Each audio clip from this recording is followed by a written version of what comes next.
Drahí poslucháči, radi by sme vás privítali v našom podcaste, v ktorom vám niečo porozprávame o filmoch, ktoré vyšli v roku 2024. Podotýkam samé trháky. Áno. Pohodlne sa teda usaďte a zvyšok nechajte na vaše Lakritiko.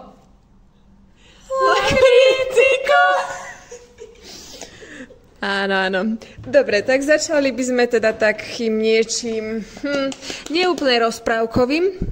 No a čo, Silvi, ty nám asi prvá o tom porozprávaš však. Takže ideme vám niečo povedať o filme Deadpool a Wolverine 3. Podotýkam Deadpool a Wolverine. Začala by som kombináciou dvoch rôznych sci-fi fantasy svetov. Ja sama, keď som videla akože túto, ako sa povie, zmes Deadpool z Marvelu, ak sa nemýlim, a Wolverine z X-mena, akože dvaja superhrdinovia v jednom podaní.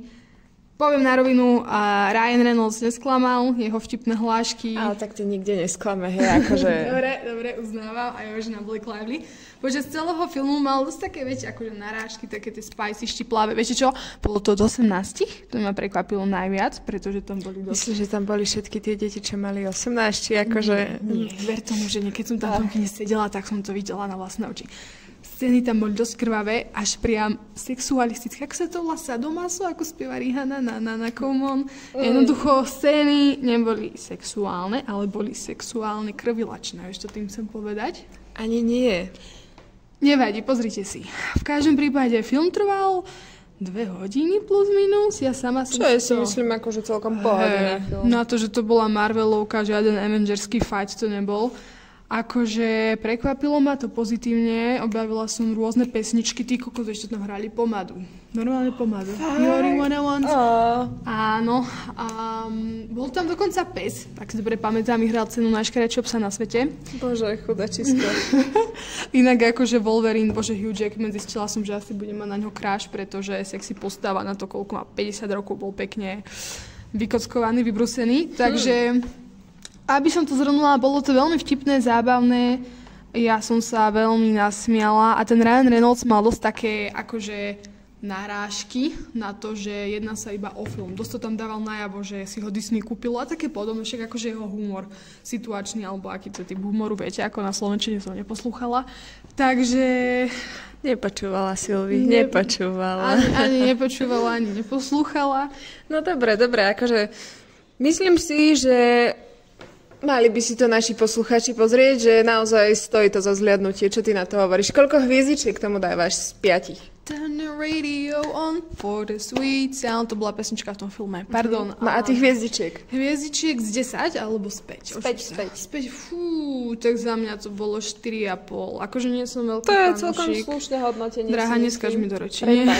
Nie som úplne fanúšik akože Deadpoola. Videla som ho prvýkrát. A to už rovno 3. časť, prvú, druhú som nevidela, ale tá kombinácia akože s Wolverinom môže byť vtipný a ten druhý bol drsný, ale bol sexy. A ešte tam hrala Madonna. Takže za mňa filmové spracovanie s hudobným podtónom 4,5 späť, odporúčam. Lakritiko! Dobre, kamaráti, sme späť. Teraz sa presunieme na ďalší film, ktorým je Duna a jej pokračovanie, čiže druhá časť. Emča, čo by si nám k tomu teda povedala, tvoje pocity, dojmy, čo sa ti páčilo, aj čo sa ti nepáčilo? Samozrejme, chceme počuť všetko. A do detailov. No, rada vám na to odpoviem. Duna 2, pokračovanie prvej Duny, bola, musím povedať, o mnoho viac exciting, než jeho prvá časť. Už hlavne z toho, pretože celkovo, že čo sa tam všetko dialo, bolo to viac akčné, boli tam boje, na rozdiel od jednotky, ktorá mala taký pomalší začiatok, ale musíme taktiež dbať na to, že je to adaptácia všetko len z prvej knihy. Počula som dobre, že tam bol Austin Butler. Áno, presne. On hral synovca zlého vladára. Bol veľmi atraktívny. Čo musím povedať na rozdiel od jeho predošlého filmu Elvis, s ktorým mal problém neskôr. A ja som videla aj film Motorkári a musím povedať, nemohla som z neho spustiť oči. Áno. Každý tam bol veľmi akože atraktívny, musím povedať, ale... Takže toto je jeden dôvod, prečo si pozrieť Dunu. Áno, samozrejme. Ale ešte tu máme aj tie iné, áno, Emča? Áno, samozrejme, hlavná postava, jeho matka, jeho priateľka. No čo treba dodať? Musím povedať, že Duna 2 je o mnoho je strašne dobré pokračovanie, akože jedno z tých lepších druhých častí, čo môžeme vidieť na veľkej obrazovke, musím povedať. A veľmi doporučujem. A už kvôli vizuálom, ale hlavne kvôli aj strašne dokonalej hudbe. No dobré, Emča. A koľko hviezdičiek z 5 by si tomuto filmu dala? Ja by som dala Dune časť druhá určite 9 hviezd z 10. Emčurik z 5. 5? No, aspoň vidíte, ako to mám strašne rada. Určite 4,5. Ale akože kľudne môže byť aj 9, takže 9 z 5, áno? Dobre. 9, áno. Dobre. Áno. Takže vidíte, to hodnotenie je fakt, že excelentné. La kritika. Milí poslucháči, pokračujeme teraz trošku rozprávkovejším tempom a ideme sa rozprávať o rozprávke v hlave. Teraz tu mám dokonca 2 dievčatá, ktorých sa budem pýtať otázky, tak začala by som hneď prvou. O čom to v hlave vlastne bolo? Bolo to niečo podobné ako prvá časť, alebo sa to odlišovalo? Jednoznačne to bolo podobné ako prvá časť, avšak bolo tam už niečo nabalené. V prvej časti sme videli Riley vyrastať, celý jej život, akože celé jej detstvo, aj tie základné emócie, radosť, smútok, zhnusenie a hnev. Môžem to nazývať zhnusenie však. Určite áno, podľa výrazovej tváre, inak sa to nazvať nedá. Dobre, som rada. No a v tomto druhom filme Riley, jej obľúbené farebné pasikavé tričko už malé, no a žiaľ, už je stlačený ten čudlík puberta. Čudlík. Prichádzajú sem nové emócie. Bola to úzkosť, ktorá teda tuto zohráva hlavnú úlohu. Ďalej tam bol... Dovolíš mi sa aj pýtať otázky? No áno, ale počkaj, ešte dopoviem, aké sme tuto mali tie nové emócie. Prepáč. Bolo tam nuda, oblivosť alebo niečo také, zahambenie, tak by som to nazvala. Viete, my sme bilingvalisti, takže trošičku máme problém s tým hľadať slovenské ekvivalenty týchto slovíčok. Dobre, vráťme sa späť k téme. Nemôžeme zabudnúť ani na našu starú známu nostalgiu, Áno. doslova do písmena. Čím by som povedala, že možno, že chceli nám nejako naznačiť, že ešte bude tretí film. Nečakala som vôbec, že naozaj tam zobrazia až tak psychickú stránku toho človeka, že vlastne samotná Riley si prejde nejakým stavom úzkosti, alebo akože je tam aj nejaká tá psychická premena, ale veru, taká premena to nebola, ale Riley si zažila panický záchvat. No a myslím si, že v dnešnom svete by sa veľa mladých do toho vedelo vcítiť a práve preto teda si myslím, že to stojí za zliadnutie. Môžem sa opýtať, počula som o tejto veľmi populárnej Disney rozprávke za rok 2024 aj recenzie takého typu, že to bolo dojemné, približne v takú zmysle slova, že diváci plakali. Vieš mi povedať, Tanička, aké si mala ty pocity a dojmy na konci tejto rozprávky? Ja som v prvom rade nečakala, ako Natálka spomínala, že tam bude zobrazený panický záchvat. To je pre Disney niečo úplne nové, niečo, čo minimálne som nepostrehla, že by sa to robili. Plakala pritom. Ja si nedovolím povedať, že by som plakala. Tak slzila. Mala slzičky na krajičku. To nemyslím zlom, ale naozaj chcem tam iba zobraziť, že fakt bolo to emocionálne nabité. Bolo to emocionálne nabité, ale neviem, či to bolo z toho filmu alebo z tej atmosféry toho kina, keď jednoducho všetci sa dívali na ten istý film a mali podobne prekvapený výraz. A určite to bolo veľmi emotívne, čo... Neviem, stále som prekvapená z toho, že Disney urobilo niečo taký razantný krok. Akože súhlasím s týmto názorom. Vedeli by ste mi takto ešte zhodnotiť 5 hviezdičiek maximum, koľko by ste vydali? Tak akože u mňa to má jednoznačne tých 5 hviezdičiek, ja tomu filmu nemám čo vytknúť. Ty, Tanička? Ja mám pocit, toto bude znieť strašne. Prvé horšie hodnotenie ako takmer 5 hviezdičiek. Ja by som tam dala 4.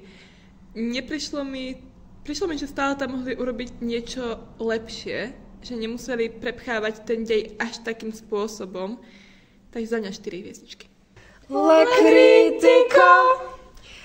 Dobre, sme tu späť a teraz ideme od tých rozprávok na troška viac depresívnejšiu notu, by som povedala.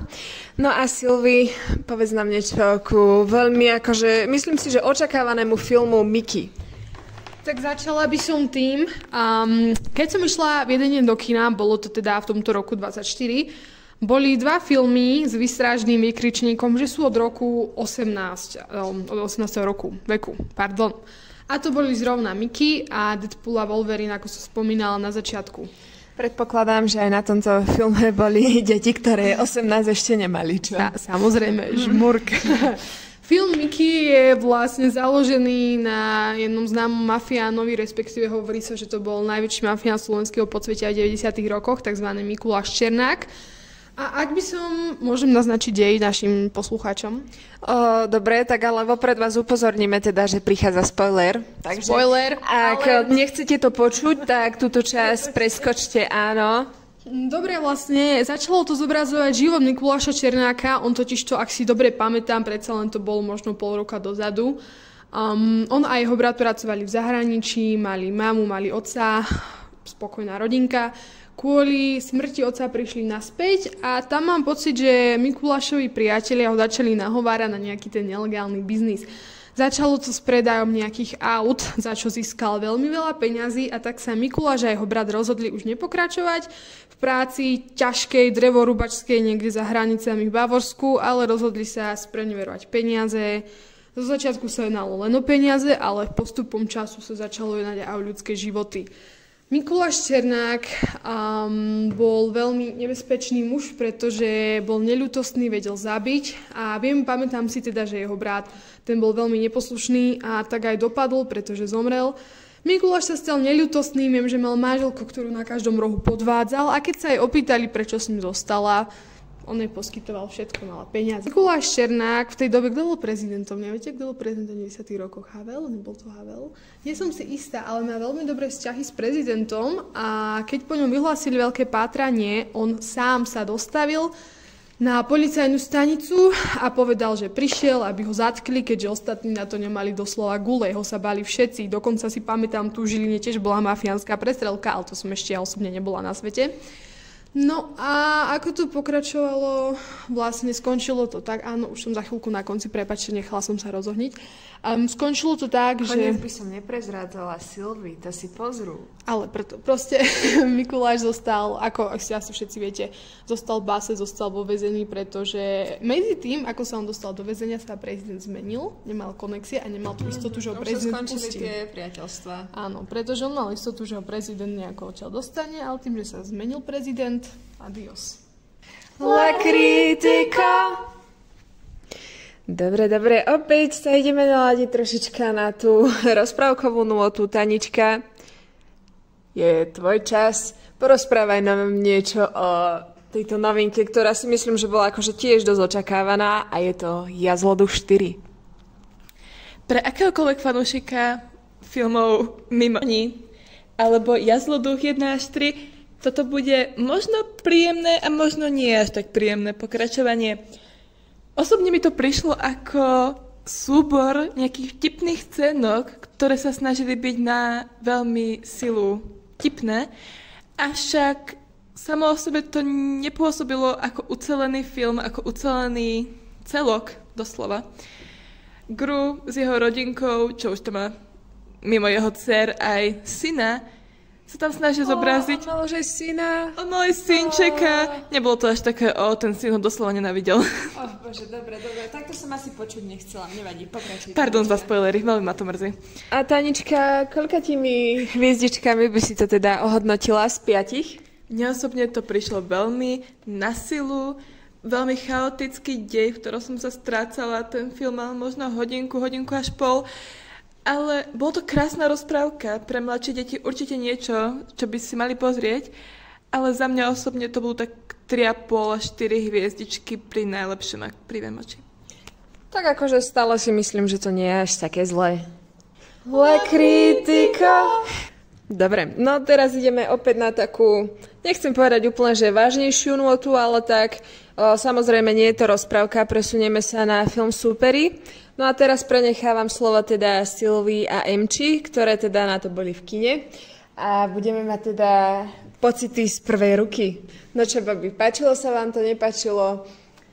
No, sama určite môžem povedať, že som od toho očakávala asi trochu viac. Je to typický, dá sa povedať, športový film. Je tam teda, musím povedať, že aj milostný trojuholník. Ale, áno, ale myslím... Akože osobne vážne som od toho očakávala niečo viac. Musím povedať, bolo to dosť akože celkom... o ničom film, ale mne akože osobne vôbec nevadia nudné alebo kľudne aj pomalé filmy. Lenže toto bolo vážne, že vždy som čakala niečo viac, ale nič z toho. Musím ale povedať, že Josh O'Connor je zvláštne atraktívny, čiže... To bol ktorý, ten blondiak? To bol ten vlasy. To akože áno, to musím uznať. Poďme sa na to, čo povedala Emča, že prišlo je to nudné. Ľudia, keby ste si vedeli predstaviť, aké reklamy na to boli, Zendaya, úplne ako najväčšia bad bitch. Ja som rátala s tým, že to bude najväčší trhák, že to bude bomba. A ja som 2,5 hodiny sedela v kine a čakala som, ako to vyvrcholí, ale tam nebolo žiadne vyvrcholenie, ako si predstavíte, že ide, ako sa to volá? Niečo fluktuje. Áno, a žiadna výška, žiaden spád, jednoducho všetko to isté, no dalo sa to očakávať, ona sa vyspí s ním, on s ňou, ona s ním, henten s hentým, takže nič prekvapivé. No, takže babi, vaše hodnotenie z 5 hviezdičiek. Obávam sa toho, že asi nejaké dobré hodnotenie to nebude, ale tak poďme na to. Za mňa je to 2,5 hviezdičky. Ja by som dala asi tiež, ale možno aj 3, neviem. Nebolo to až také zle, bolo to veľmi pekne natočené, musím povedať, že vizuálne to bolo veľmi estetické. Ale... Len tam niečo tomu chýbalo, nejaké to... Čakala som, že to bude iné, to je to. Čakala som, áno. Tak myslím si, že tam teda spravilo najviac to, akým spôsobom to predali všetky tie reklamy, čo bežali, tie trailery, že fakt, že nás to nejakým spôsobom naštartovalo, že bože, že to bude super film a žiaľ prišlo potom sklamanie. Mne osobne sa páčilo, ako obdobie života Zendayy vlastne bolo zobrazené prostredníctvom vlasových účesov. Keď mala dlhé vlasy, bol to začiatok, ako ich skracovali, tým sa vlastne ona aj to obdobie okolo menilo, starla a rastla a tak ďalej. Tak to si myslím, že to je akože celkom zaujímavé. La Critico!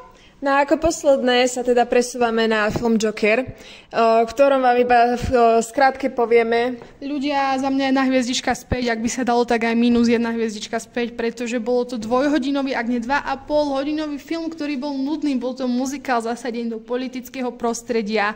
Vôbec sa to nepodobalo na prvú časť. Jediné, čo je obdivuhodné, je to, ako Joaquin Phoenix schudol na 30 kg iba kvôli roli Jokera a to, že Lady Gaga tam bola, na mňa osobne akože nejako nepôsobilo. Zase, čo chceli, bola iba reklama, ale vôbec sa mi to nepáčilo a do DC sa to absolútne nehodilo. La Critico! Drahí poslucháči, toto je z našej strany všetko. Sme veľmi radi, že ste si teda vypočuli náš podcast. Veríme, že sa vám naše názory, ani nie, že naše názory, ale teda tie recenzie na dané filmy páčili. A že teda sme vás nejakým spôsobom navnadili a aspoň jeden z nich si pozriete. Vaše La Critico! Vidíme sa na budúce, teda skôr počujeme.